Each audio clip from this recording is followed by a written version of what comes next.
Faz 10 anos da morte do jogador Fernandão. O Walter Júnior preparou um trabalho que está muito bem colocado em Zero Hora e também em GZH, tá? Lembrando a passagem do Fernandão e tal. E nós vamos fazer um resumo daquilo que foi feito por ele na abertura do nosso Sala de Redação, em homenagem a esta figura que marcou tão fortemente entre nós, entre gremistas e colorados, que levou o Inter a conquista de Libertadores e Campeonato Mundial, levou junto com os companheiros, claro, né? Tá? Mas foi uma figura, digamos, centralizadora de um processo positivo do Internacional. Perfeito. Então, a homenagem que o Sala de Redação quer fazer é trazer esse compacto daquilo que foi feito pelo Walter Júnior e que o Sala de Redação vai apresentar. O Fernandão é o cara que muda o Internacional de patamar. Eu não acreditava mais que o Inter podia ser do tamanho do mundo. E o Fernandão veio pra mim e disse, não, tu pode ser do tamanho do mundo sim. E ele provou isso. Ele é o maior de todos, porque ele fez o que ninguém conseguiu. E eu lembro como se fosse ontem, da entrada do Fernandão em campo, do cruzamento do Helder Granja e do gol dele, né? E o Fernandão marca o gol 1000 sem saber. Estou bastante emocionado em relação a isso. Depois do gol que os jogadores me abraçaram ali, que eles me falaram que era o gol 1000. Não tinha pensado no momento que eu fiz o gol. E entra pra história, né? Ali foi um marco também do início da trajetória dele com a camisa do Inter. E ele é sempre predestinado, né? No primeiro Grenal dele, ele faz o gol 1000 do Clássico. Se isso não é predestinado, não sei o que é. Não tem elementos que consigam derrubar a frase absolutamente correta que é: o Fernandão é predestinado.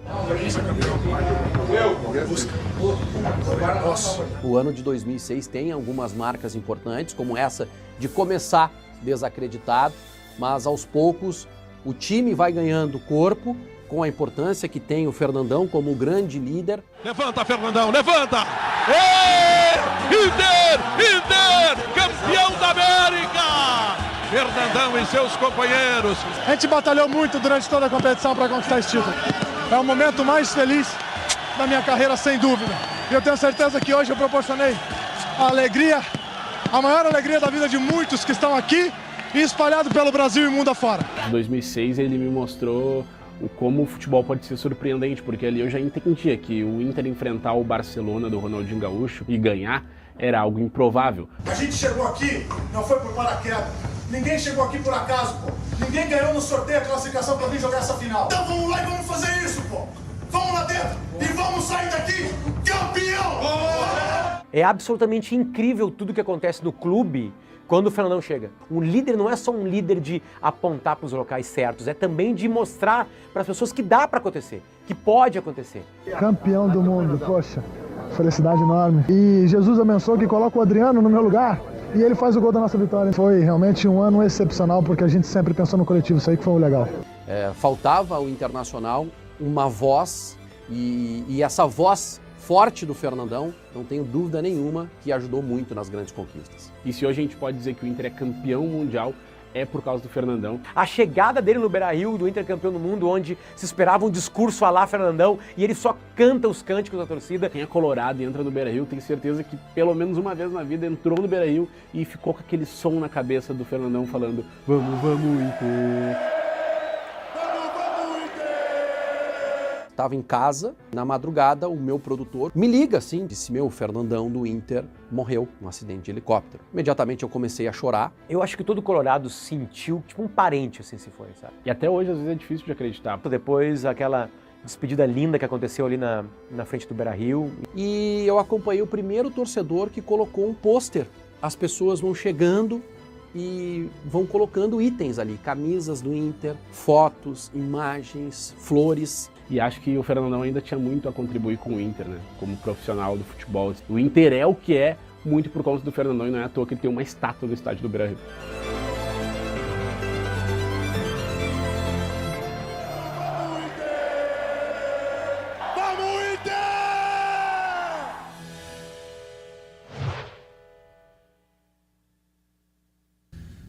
Então, tá aí um pequeno trecho desse trabalho muito bem realizado pelo Walter Júnior. Bem legal, muito bom. E que está em GZH. Diogo Oliveira, quer dizer participações, só para dar os créditos Fernandão. ali, o pessoal não tava, para quem não estava vendo, né, no GZH, tem a participação do Wagner Martins, Vaguinha, do Luciano Potter, que está aqui, do Vini Moura também participando, são eles que dão os depoimentos colorados. Perfeito. Não, Pedro, tu tava lá nesse episódio, assim, né? Para mim, pessoalmente, foi impactante, porque Eu imagino que eu tenha feito a última imagem pública do Fernandão. Uma semana antes. Não menos, Pedro. Ele morreu no dia 6/7, foi o desastre do helicóptero. 6/7. Isso. E nós vimos ele lá, eu, tu e o Vianney Carlet, amistoso da seleção brasileira contra o Panamá. Era o primeiro amistoso antes da Copa de 2014. Primeiro o Panamá no Serra Dourada e depois a Sérvia. E aí para o Brasil estrear contra a Croácia. E aí a gente estava na parte de imprensa e daqui a pouco a gente ouve uma voz, Diogo, enfim, tu estava no ar, o Vianney estava do lado, ele me reconheceu, nesse período aí eu era setorista do Inter, e ele gritando assim, na parte da torcida ali na grade. E aí eu desci, fui conversar com ele, ficamos longamente conversando ali, ele perguntou por todo mundo, por ti, pelo Vianney, depois o Vianney desceu ali, conversou com ele. Ele sempre foi um cara que adorava conversar, tinha uma relação diferente com a imprensa, ele era transparente, quando tinha alguma bronca ele via lá e perguntava e conversava, era um cara de diálogo, a gente falava mais com os jogadores, né? E ele estava super feliz ali, porque ele estava contente com a nova função de comentarista do Sport TV. Eu não tenho nenhuma... Ele ia comentar os jogos da Copa. Eu não tenho nenhuma dúvida que hoje ele seria um baita comentarista, né? Pela capacidade dele de falar de vários assuntos. Enfim. Seria dos melhores. E aí eu tava indo embora, depois de bater o papo com ele feliz, assim, porque ele tava com os gêmeos ali, Zé, com o Enzo lá, os dois com 9, 10 anos, com a camisa da seleção. Ele podia estar num camarote, porque ele é uma celebridade em Goiânia, mas ele quis ficar anônimo, com os torcedores, queria comer pipoca com os filhos, que ele não podia como jogador. Pô, aí eu tava subindo lá, Potter, aí eu volto, vou fazer mais uma foto daí dos dois ali.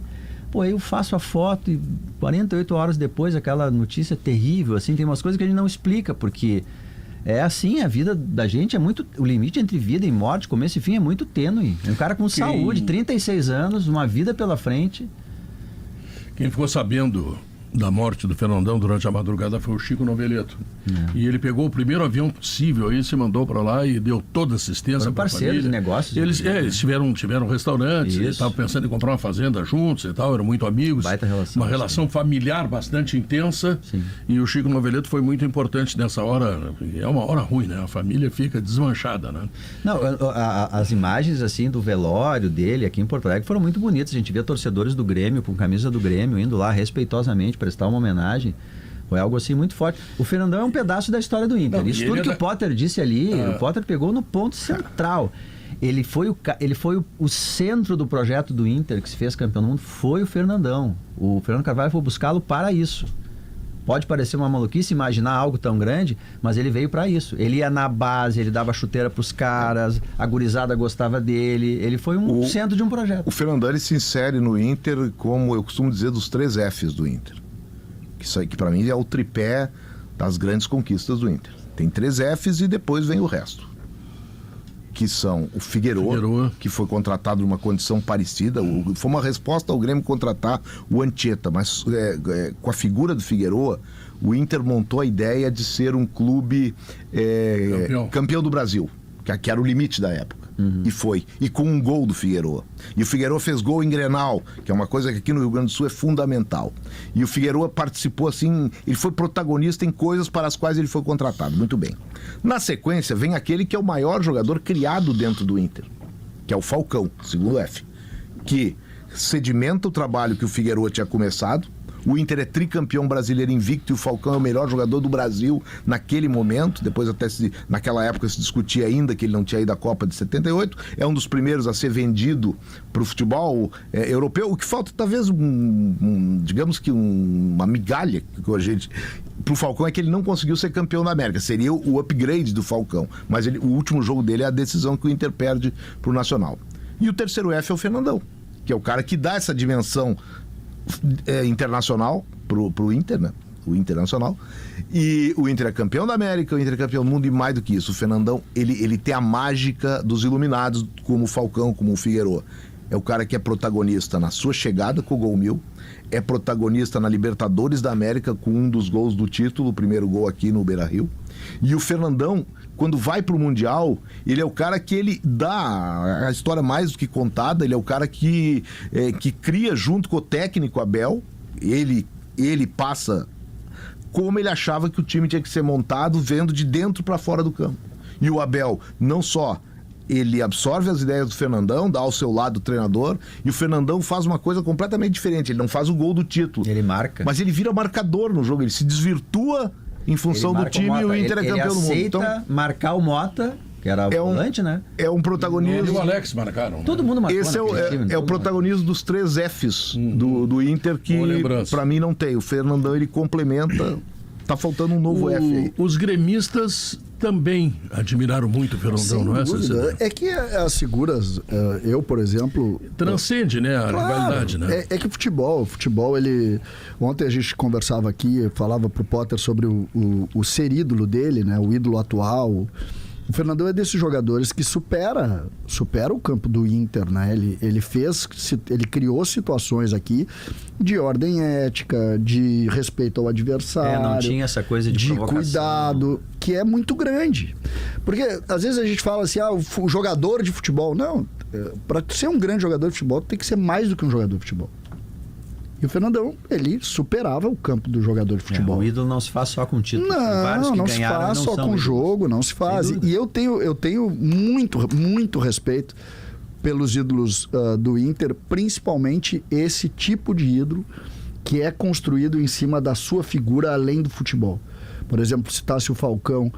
O Falcão, ele é isso também. O Falcão é uma figura que também garante isso. Como eu ontem citei, o Fernando Carvalho também é esse modelo, né? O Falcão carregou saco de cimento para construir o Beira-Rio. O Pedro, eu não tenho... E eu acho que o futebol, ele precisa disso, né? Ele precisa... Quando tu tem um sujeito como o Fernandão sendo ídolo de uma torcida gigantesca como a do Inter, tu agrega ao clube. Esse é o tipo do modelo de pessoa que valoriza um clube que tem. O clube é valorizado por figuras como essa.